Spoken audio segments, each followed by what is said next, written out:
Hello दोस्तों, स्वागत है कुमार 96 में। कल अत्यंत मैथ के लिए बहुत ही पानी से चल रहा है। ठीक है, हमारे जो चैप्टर उसका फिजिक्स का कल अत्यंत के लिए वो चैप्टर 10 खत्म हो चुका है। प्रकाश का परिवर्तन अपवर्तन, ये हमारा चैप्टर 11 है। तो ये फिजिक्स की ओर से आपके 11 चैप्टर है। मानव ने तरह रंग बिरंगे संसार। ठीक है, इसके पहले पार्ट 1, पार्ट 2, पार्ट 3 3 पार्ट खत्म हो चुके हैं। जाके वीडियो देख सकते हैं। नोट्स बनाइएगा, बहुत ऐसे नोट्स बनाया गया है। ठीक है, 4 क्वेश्चन इसमें फंसेंगे, सब क्वेश्चन। और इसी चैनल पर मैथ भी चला जा रहा है। मैथ का चैप्टर 1, चैप्टर 2, चैप्टर 3, चैप्टर 4, 5.1 में आपका पहला, दूसरा, तीसरा क्वेश्चन भी खत्म हो चुका है। जाके देख सकते हैं। बहुत अच्छे से बताया गया, सारे एनसीईआरटी क्वेश्चन है। एक क्वेश्चन बाहर नहीं जाएगा, सारे क्वेश्चन में फंसेंगे। ठीक है, चलिए स्टार्ट करें वीडियो फटाफट आज की। अब देखिए यहाँ पे प्रिज्म। प्रिज्म क्या होता है? प्रिज्म से प्रकाश का अपवर्तन। प्रिज्म के 2 त्रिभुजाकार आधार तथा 3 आयताकार पार्श्व पृष्ठ होते हैं। देखिए यहाँ पे प्रिज्म है आपका। ठीक है, प्रिज्म क्या होता है? प्रिज्म के आधार होते हैं। ठीक है, प्रिज्म के 2 त्रिभुजाकार आधार होता है तथा 3 आयताकार मतलब 3 भुजा। कितने भुजा होते हैं? 3 भुजा होते हैं। और इसी को बोलते हैं प्रिज्म कोण। क्या बोलते हैं इसको? प्रिज्म कोण। मत कहने मतलब है प्रिज्म 2 पार्श्व फलकों के बीच के कोण को प्रिज्म कोण कहते हैं। 2 पार्श्व फलकों के बीच को क्या बोलते हैं? इसको बोलते हैं, क्या बोलते हैं इसको? प्रिज्म कोण। ठीक है, क्या कहते हैं इसको? प्रिज्म। क्या कहते हैं इसको? प्रिज्म कोण। 2 पार्श्व फलकों के बीच को, मतलब जो आपका जहाँ से क्या होता है 2 लाइन क्रॉस करे और तीसरे में क्या हो, डिपेंड हो, उसी में मिले, उसको बोलते हैं प्रिज्म कोण। क्या कहते हैं उसको? प्रिज्म कोण कहते हैं। याद रखिए, पूछता है एग्जाम में। प्रिज्म के 2 पार्श्व फलकों के बीच के कोण को क्या कहते हैं? इसको प्रिज्म कोण कहते हैं। ठीक है, इसको ध्यान रखिएगा। अब देखिए विषम कोण क्या होता है? आपतित किरण तथा निर्गत किरण, आपतित किरण तथा निर्गत किरण के बीच के कोण को विचलन कोण। क्या कहते हैं इसको? विचलन कोण। आपतित किरण और निर्गत कोण के बीच कोण को होते हैं, आपको बोलते हैं उसको विचलन कोण। मन आपतित किरण और निर्गत किरण के बीच को, आपतित किरण परावर्तित, निर्गत किरण बोलते हैं परावर्तित। मन आपतित किरण और परावर्तित किरण के बीच के कोण को बोलते हैं विचलन कोण। क्या कहते हैं इसको?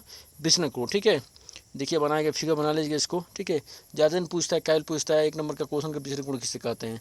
प्रिज्म कोण क्या होता है? तो प्रिज्म का 2 पार्श्व पृष्ठ के बीच के कोण बोलते हैं, 2 पार्श्व पृष्ठ के बीच के कोण को बोलते हैं प्रिज्म कोण। ठीक है, और विचलन कोण क्या होता है? आपतित किरण तो परावर्तित किरण के बीच के कोण को बोलते हैं विचलन कोण। क्या कहते हैं उसको? विचलन कोण। इसको ध्यान रखिएगा। ठीक है, इसको ध्यान रखिएगा। अब देखिए असली क्वेश्चन यहाँ से पूछता है, कांच के प्रिज्म द्वारा श्वेत प्रकाश के विक्षेपण। श्वेत प्रकाश विक्षेपण देखिए, आपका श्वेत प्रकाश विक्षेपण क्या होता है? सूर्य के प्रकाश, जब सूर्य के प्रकाश प्रिज्म में, क्या ध्यान सुनिएगा, जब सूर्य के प्रकाश प्रिज्म के आधार की ओर झुकता है, जब सूर्य के प्रकाश प्रिज्म से होकर गुजरता है। ठीक है, ध्यान रखिएगा, जब सूर्य के प्रकाश प्रिज्म से होकर गुजरता है, आधार की ओर झुकने के साथ साथ विभिन्न रंगों में क्या होता है? विभक्त हो जाता है। एक और सुनिए, जब सूर्य के प्रकाश प्रिज्म से होकर गुजरता है, आधार की ओर झुकने के साथ साथ विभिन्न रंगों में क्या होता है? विभक्त हो जाता है। उसको बोलते हैं वर्ण विक्षेपण। क्या कहते हैं उसको? वर्ण विक्षेपण करते हैं। तो सबसे ऊपर आपका लाल रंग होता है, सबसे नीचे क्या होता है? सबसे नीचे आपका होता है बैंगनी रंग। का होता है? बैंगनी रंग होता है। ठीक है, तो जो आपका लाल रंग होता है ना, इसका पकड़ना क्या होता है? सबसे कम होता है। बैंगनी रंग का पकड़ना क्या होता है? सबसे ज़्यादा होता है। जिसका पकड़ना सबसे कम होगा वो क्या होगा? ज़्यादा चमकदार दिखाई देगा। ठीक है, अब देखिए यहाँ पे कांच के प्रिज्म श्वेत प्रकाश विक्षेपण। सूर्य का श्वेत प्रकाश प्रिज्म से होकर गुजरता है। प्रिज्म श्वेत प्रकाश के 7 रंगों की पट्टी में विभक्त कर देता है। यह 7 रंग होता है बैगनी, सबसे आगे, जब मतलब इधर देखेंगे नीचे से क्या होता है? बैगनी होगा, सबसे आगे बैगनी होगा, जामुनी होगा, नीला होगा, हरा होगा, पीला होगा, नारंगी होगा, सबसे लास्ट में कौन होगा? लाल। कौन होगा? लाल। प्रकाश के अवयवी वर्षों के इस बैंड स्पेक्ट्रम को वर्णक्रम कहते हैं। ठीक है, ध्यान रखिएगा, प्रकाश के अवयवी कोणों के विभाजन को वर्ण विक्षेपण कहते हैं। जो विभाजन हो रहा है, जो 7 रंग बन रहे हैं, 7 रंग विभक्त हो रहा है, इसको बोलते हैं हम वर्ण विक्षेपण। क्या बोलते हैं इसको? वर्ण विक्षेपण बोलते हैं। याद रखिएगा इसको। ये ध्यान रखिएगा, लाल का प्रकरण क्या होता है? सबसे कम होता है। और बैंगनी प्रकरण क्या होता है? सबसे ज़्यादा होता है। ठीक है, इसको ध्यान दीजिएगा। इसको सूर्य उगते समय, डूबते समय, ठीक है, ये प्रकाश का बताएंगे प्रकरण में क्या होता है, सब बताएंगे इसको। ठीक है, आगे चल के सब बताएंगे इसको। केवल इतना ध्यान रखिएगा यहाँ पे, जब सूर्य के प्रकाश प्रिज्म में होकर गुजरता है, तो आधार को झुकने के साथ साथ विभिन्न रंगों में क्या होता है? विभक्त हो जाता है। उसका कहते हैं वर्ण विक्षेपण कहते हैं। बस कुछ नहीं करना आपको, ठीक है। सबसे आगे बैंगनी होता है, सबसे लास्ट में लाल रंग होता है। लाल रंग का पूर्ण क्या होता है, सबसे कम होता है। बैंगनी का पूर्ण क्या होता है, सबसे ज़्यादा होता है। तरंगदैर्घ्य क्या होता है, लाल तरंग क्या होता है, सबसे ज़्यादा होता है।